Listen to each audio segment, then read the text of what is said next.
Imagine this. A Hollywood icon steps into the spotlight, her words igniting a firestorm that reverberates through time. Lea Thompson, the unforgettable Lorraine Baines from Back to the Future, just dropped a bombshell that's got fans, critics, and even time travelers clutching their flux capacitors. In a jaw-dropping interview, she declared the 1985 classic Back to the Future Part 1 not just great, but perfect, the unrivaled king of the trilogy. Is she right?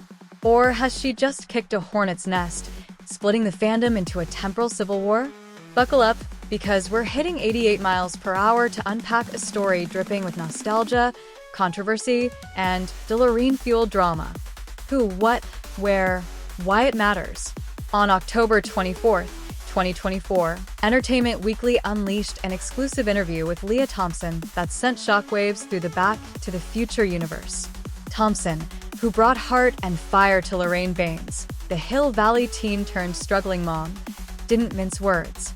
She crowned the original 1985 film as the pinnacle of the trilogy, calling it a perfect fusion of sci-fi, comedy, and raw emotion. This isn't just a casual hot take from a random star. It's a bold declaration from a woman who lived the role, whose performance helped make the franchise a global phenomenon. The internet exploded, with fans on X, TikTok, and Reddit battling over whether Part 1 truly outshines its sequels. Why does this matter? Back to the Future isn't just a movie, it's a cultural touchstone. From Doc Brown's wild-eyed Great Scott to the DeLorean's iconic gull-wing doors, it's defined generations. Thompson's claim isn't just a nostalgic nod, it's a challenge to revisit the trilogy and pick a side in a debate that's tearing through time itself. The drama unfolds. Let's rewind to 1985. Theaters are packed, Huey Lewis' The Power of Love is blaring, and Back to the Future bursts onto the scene like a lightning bolt at 10:04 p.m. Directed by Robert Zemeckis and produced by Steven Spielberg. The film follows Marty McFly, Michael J. Fox, a skateboarding teen, and Doc Brown, Christopher Lloyd, a madcap inventor, as they zip between 1955 and 1985 in a time-traveling DeLorean. It's a box office juggernaut, raking in $381 million worldwide and etching lines like 1.21 gigawatts into pop culture history. Lea Thompson, then a 23-year-old rising star, steals hearts as Lorraine, navigating a role that demands both teenage vulnerability and middle-aged heartbreak. Fast forward to 2024, and Thompson's sitting down with Entertainment Weekly, her passion for the film undimmed. "It's perfect," she declares, her voice crackling with conviction. The script by Zemeckis and Bob Gale is airtight, funny, heartfelt, and thrilling. It's like they bottled magic. She dives into the challenge of playing Lorraine, a character who's both a starry-eyed teen crushing on her own son, awkward, and a worn-down mom in an alternate 1985. "I had to flip between innocence and despair," she says. "One minute, I'm dancing at the enchantment under the sea. The next I'm trapped in Biff's nightmare world." It was a wild ride, but the script made it click. The internet's response is a time paradox of its own. On X, fans are divided. Lee's spitting facts. Part 1 is untouchable, perfect pacing, perfect vibes. Tweets at Marty McFlyFan42, racking up 5,000 likes. But not everyone's on board.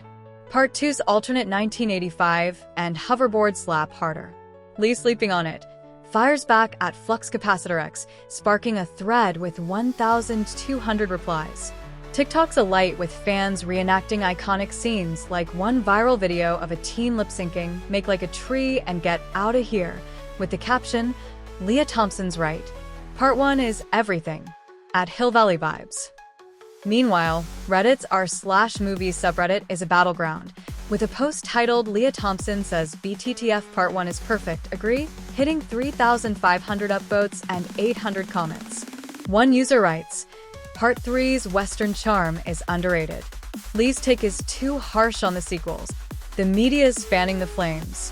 Screen Rant runs a piece titled "Lea Thompson's bold claim, is Back to the Future Part 1 really the best?" while Collider digs into the trilogy's legacy, asking if Thompson's bias stems from her starring role. Even Back to the Future co-writer Bob Gale weighs in on X. "Lee's got a point. Part I's a gem. But all three are my kids." Can we not start a time war? At Bob Gale Official. The controversies even spilled into fan events, with Back to the Future Day, October 21st, seeing cosplayers in DeLorean costumes debating at screenings. A viral Instagram post from a Hill Valley reenactment event shows fans chanting Part 1 forever, while others wave signs for Part 2's hoverboards. It's clear, Thompson's words have ripped open a rift in the space-time continuum. The Back to the Future legacy. To grasp why Thompson's claim is shaking the fandom, let's dive deeper. Back to the Future wasn't just a hit. It was a revolution.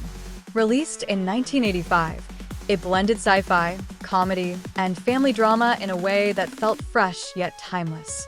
Zemeckis' direction, Spielberg's polish, and Gale's razor-sharp script turned a quirky idea into a cultural juggernaut. The film's heart lies in its themes: Marty's quest to save his family, Doc's obsession with invention, and Lorraine's arc from dreamer to survivor. It's no wonder it grossed nearly $400 million and inspired theme park rides, video games, and a fan base that spans generations. The sequels, though, took risks. Part 2, 1989, plunged into a dystopian 1985 ruled by Biff, with time jumps to 2015 and back to 1955. It's darker, grittier, and packed with tech like hoverboards and self-lacing Nikes. Part 3, 1990, went full Western, sending Marty and Doc to 1885 for a showdown in Hill Valley's dusty past. Both films were hits, but critics often argue they lack the first's tight focus. Thompson's been vocal about her love for the trilogy before, but her 2024 interview doubles down. Part 1 is about identity, family, and second chances, she told EW. It's universal. Kids today still quote Great Scott or geek out over the DeLorean. It's like it never left.